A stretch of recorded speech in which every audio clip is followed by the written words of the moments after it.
A guerra continua no Oriente Médio e, apesar dos alertas de organismos internacionais como a ONU, Israel intensifica os ataques. As últimas informações, acompanhem.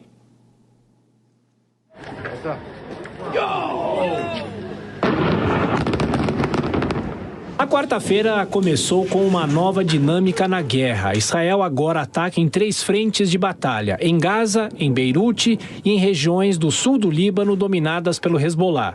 O subúrbio da capital do país foi bombardeado inúmeras vezes nessa madrugada. Jatos atingiram um depósito atribuído ao grupo terrorista. No sul do Líbano, as ações miraram cerca de 140 alvos ligados ao Hezbollah, que abrigavam armas, equipamentos, lançadores de foguetes. O prefeito de uma cidade da região está entre os mortos e o Ministério da Saúde anunciou que as equipes de emergência prosseguem nas buscas por sobreviventes entre os escombros. O exército israelense também anunciou nesta quarta-feira a morte do comandante do grupo na cidade de Haná, ao sul do Líbano.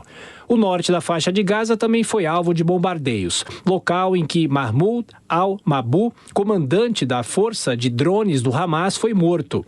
Na área de Jabalia, as tropas mataram mais de 50 terroristas em confrontos por terra e ações aéreas.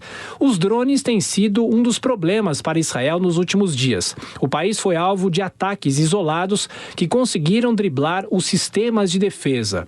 No Conselho de Segurança da ONU, a embaixadora dos Estados Unidos, Linda Thomas-Greenfield, disse que Washington estará observando tudo de perto. Uma das preocupações é se Israel vem cumprindo o compromisso de não impedir o fornecimento de alimentos e ajuda humanitária ao norte de Gaza. Ela reforçou que uma política de fome no território seria horrível e inaceitável. Já o embaixador palestino na ONU declarou que Israel está provocando um genocídio e não merece integrar as Nações Unidas. O enviado israelense rebateu dizendo que suprimentos humanitários, mais do que suficientes, entraram em Gaza, antes de acrescentar que o Hamas sequestrou a ajuda internacional. O governo de Benjamin Netanyahu continua em alerta para retaliações de inimigos, com um novo perigo, o de um ataque do Irã. O ministro das Relações Exteriores iraniano alertou nesta quarta-feira o secretário-geral da ONU, Antônio Guterres, que o país está preparado para dar uma resposta decisiva, caso a República Islâmica seja atingida. E para atualizar as informações sobre o conflito no Oriente Médio e também a repercussão internacional, nosso correspondente Luca Bassani traz agora as últimas informações. Luca, boa noite para você, bem-vindo, bom trabalho. E quais são os destaques desta quarta-feira?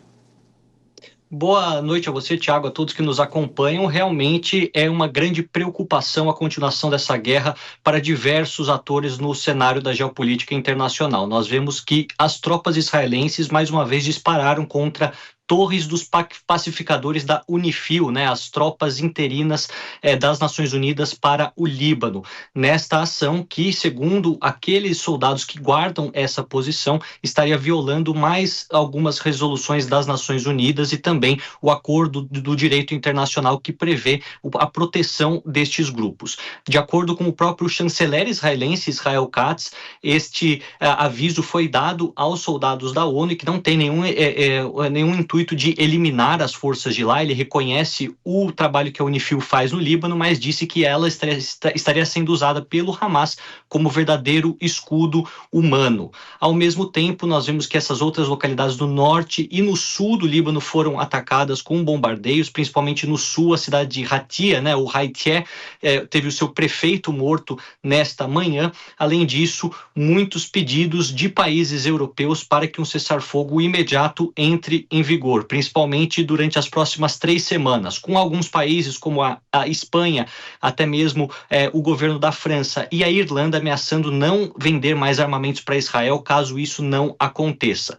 Quando indagada sobre a mesma posição, a Alemanha disse que continuará ajudando Israel, já que tem um compromisso com a defesa do país. A gente vê que durante os últimos dias também os Estados Unidos começaram a sancionar diversos grupos que estariam ligados ao Hezbollah e que, de certa certa forma, lavariam dinheiro no exterior para mandar o grupo terrorista e a tantos outros espalhados pelo Oriente Médio, e espera que essas medidas possam fazer com que este robustecimento do armamento do Hezbollah, do Hamas e de tantos outros possa diminuir durante as próximas semanas, mas sabemos que o principal financiador, o Irã, continua sempre mandando as suas armas de maneira constante. A preocupação é que a situação humanitária em Gaza, que já é muito grave, de acordo com tudo que nós temos observado e relatado aqui desde o começo dessa guerra, também se repita no Líbano, já que as Nações Unidas dizem que 20% dos libaneses se deslocaram desde o começo dessa guerra. 1.200.000 pessoas tiveram que deixar suas casas, talvez indo para a capital Beirute,